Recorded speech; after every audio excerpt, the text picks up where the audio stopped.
Tom. He's next.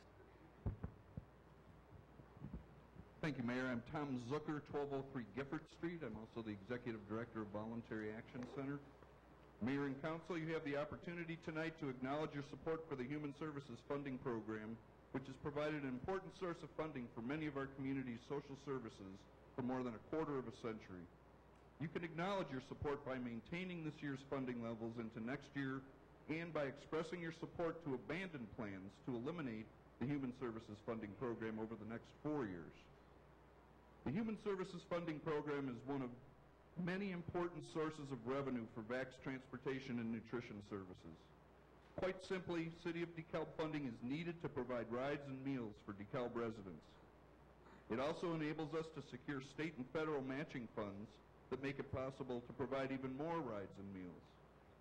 I recently provided detailed information to you about the impact of potential loss of Human Service Funding Program dollars to VAC services.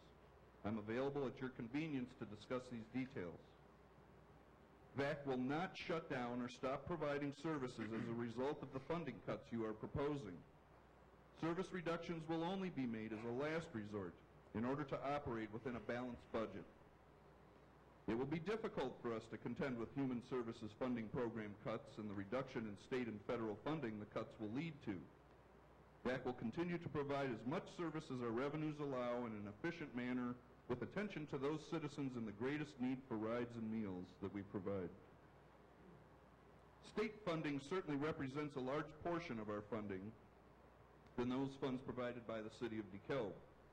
There is much uncertainty right now about how much state funding will be available to us, particularly those state funds viewed by the General Assembly and the Governor's Office as social services funding.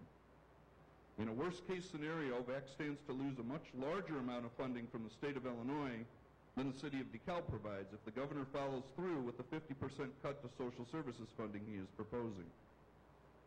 What's brewing for us is kind of a perfect storm of worst-case scenarios for funding in fiscal year 2010. We need your understanding of this. We need your understanding about the importance of every single dollar we have used in the past to operate our services and the complexity of our funding picture.